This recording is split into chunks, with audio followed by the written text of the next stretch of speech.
নমস্কার বন্ধুরা, আমাদের চ্যানেলে আপনাকে স্বাগত। যদি ভিডিওটি ভালো লাগে লাইক করুন, কমেন্ট করে কমেন্টে জয় শ্রীকৃষ্ণ লিখতে ভুলবেন না। মোহনের বাঁশির এই সুর, এই সঙ্গীত কার না পছন্দ হয়, সবারই খুব ভালো লাগে। এবার এই সুর আসে কোথা থেকে? কেউ বলবেন কৃষ্ণের হৃদয় থেকে। সত্য কথা, এই সুর হৃদয় থেকে নির্গত হয় এবং প্রকট হয় এই বাঁশি থেকে। এই বাঁশিটাকে দেখুন, এই ছিদ্রগুলি দেখুন, প্রত্যেকটা সুর থেকে নিজস্ব একটা স্বর নির্গত হয়। এবার যে ব্যক্তি এই সমস্ত সুর এবং স্বর বুঝতে পারেন, এতে নিপুণ, তিনি এই বাঁশির দ্বারা যে সুর নির্গত করবেন তা তো মধুর অবশ্যই হবে। এবার জীবনের সাথেও কিছুটা এরকমই ঘটে। জীবনের কিছু নীতি থাকে, অর্থ, কুটুম্ব এবং আধ্যাত্মিক। যদি জীবনের প্রত্যেকটা মুহূর্ত সুখময় হয় এরকম আপনি চান, তাহলে এই তিনটি নীতিতে আপনাকে নিপুণ হতে হবে।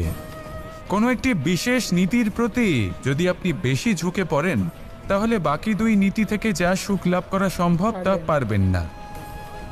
ধন অর্জন করতে হবে পরিবারের জন্য, পরিবারের সুখ মনের শান্তির জন্য, মনে শান্তির প্রয়োজন মনের শুদ্ধতার জন্য। যখন এই মন শুদ্ধ হবে, জীবন শুদ্ধ হবে, পবিত্র হবে, সুন্দর হবে এবং ভালোবেসে বলবে, রাধা রাধা। আমি রথে যাত্রা করি, তাতে বারবার পথে থামি আর দেখি যে আমি অনুচিত দিকে যাচ্ছি না তো, আমি উচিত পথেই যাচ্ছি তো। কারণটা কি? কারণ হলো যাতে আমি পথভ্রষ্ট না হয়ে যাই। জীবনযাত্রাতেও এটাই প্রয়োজন। জীবনযাত্রায় ভোগবিলাসের পথে হারিয়ে যাওয়া খুব সহজ। বারবার থেমে আপনাকে দেখতে হবে, নিজেকে কিছু প্রশ্ন করতে হবে। আমি কি আজ সেই কর্মই করছি যেটা আমি করতে চেয়েছিলাম? আমি কি আজ সেই জীবন যাপন করছি যেমন আমি যাপন করতে চেয়েছিলাম? যদি এই প্রশ্নগুলোর উত্তর হ্যাঁ হয়, তাহলে এগোতে থাকুন, নয়তো থেমে যান এবং বিচরণ করুন। মনে রাখবেন, এই সংসার অত্যন্ত জটিল আর এতে হারিয়ে যাওয়া অত্যন্ত সরল। সেই জন্য নিজে থেকে বারবার থামা এবং জীবন চিন্তন করা অত্যন্ত আবশ্যক। তাহলে সেটাই করুন আর আমার সাথে ভালোবেসে বলুন, রাধা রাধা। আমরা যখনই কোনো যাত্রায় যাব বলে মনে করি, তখনই আমরা প্রস্তুত থাকি আসন্ন বিপদের জন্য বা সংকটের জন্য। যেমন যদি আমাদের মনে হয় যে আজকের পরিবেশ খুব ঠান্ডা হবে, তাহলে আমরা গরম বস্ত্র ধারণ করি বা সেটাকে সাথে নিয়ে যাই। যদি মনে হয় যে বৃষ্টি হতে পারে বা বৃষ্টি হয়ে চলেছে, আমরা দেখছি, তাহলে আমরা একটা ছাতা সাথে নিয়ে নিই। আমরা প্রস্তুত থাকতে চাই এবং এটাই উচিত, এবং সেই কারণেই আমরা যাত্রায় সাফল্য লাভ করি। কিন্তু যদি আমরা কথা বলি জীবনযাত্রা নিয়ে, যা কিনা সব থেকে বেশি গুরুত্বপূর্ণ, তাহলে তার জন্য আমরা পূর্ণরূপে প্রস্তুত থাকি না। আশেপাশের মানুষ, এই সমাজ, আমাদের সাথী, আমাদের মিত্ররা যে কোনো মুহূর্তে বদলে যেতে পারেন।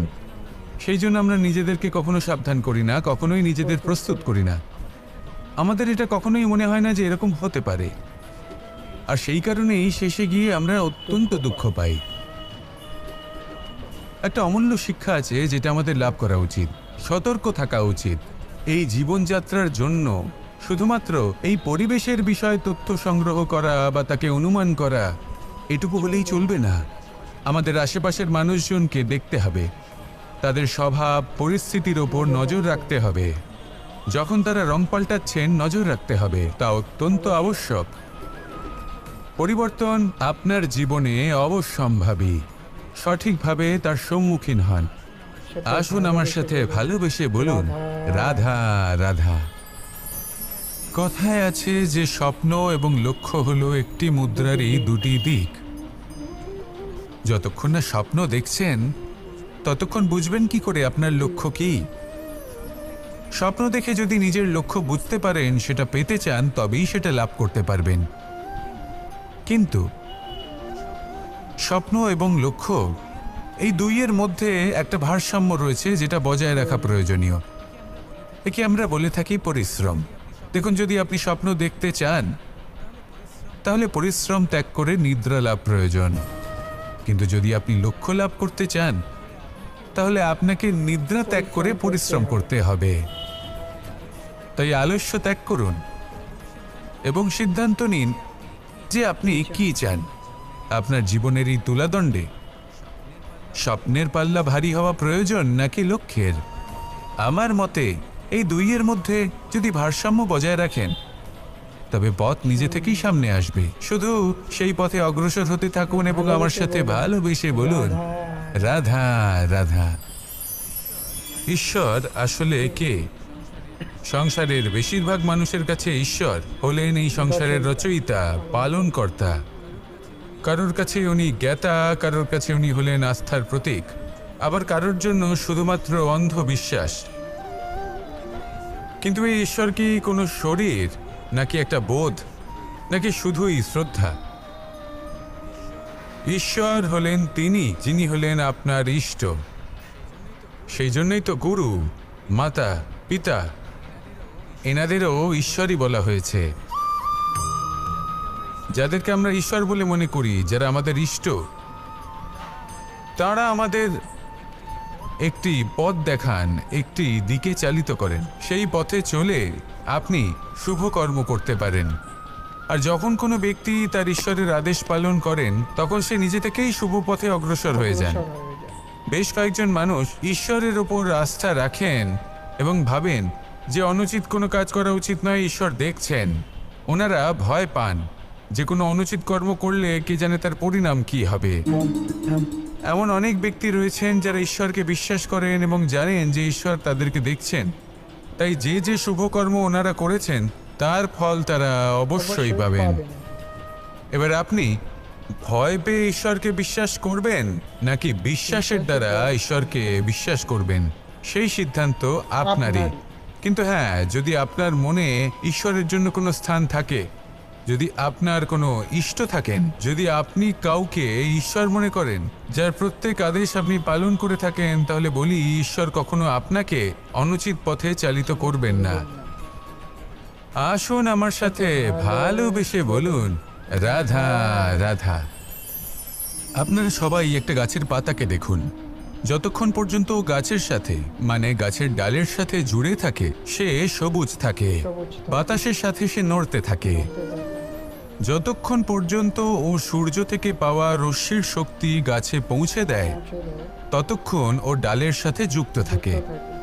কিন্তু যখন সেই পাতা শুকিয়ে যায় তখন তার কোনো গুরুত্ব থাকে না। সেই পাতা গাছের ডালে এবং বৃক্ষের কাছে বোঝা হয়ে থেকে যায়। এবং এমন এক সময় আসে যখন সেই ডালটি শুকনো সেই পাতাকে পরিত্যাগ করে। এটাই আমরা এই প্রকৃতিতে দেখি এবং এটাই হলো সত্য। আর এটাই আমাদের জীবনে খুব বড় একটা শিক্ষা। যদি আপনিও নিজের জীবনে নিজের আপনজনদের কাছে বোঝা স্বরূপ হয়ে দাঁড়ান, তাহলে তারা আপনাকে যতই ভালোবাসুক না কেন, ওনারা যদি নাও চান তাহলেও এমন এক দিন আসবে যখন আপনার আপনজন আপনাকে পরিত্যাগ করবে। সেই জন্য সবসময় আত্মনির্ভর হয়ে ওঠার চেষ্টা করুন। নিরন্তর পরিশ্রম করতে থাকুন, কারোর উপর বোঝা হয়ে থাকবেন না, বরং তার সাথে মিলে দায়িত্ব পালন করুন। এমনটা করবেন তাহলে আপনার সম্মানও বজায় থাকবে এবং সম্পর্কের মধ্যে আপনার মূল্য বজায় থাকবে। আসুন আর আমার সাথে ভালোবেসে বলুন, রাধা রাধা।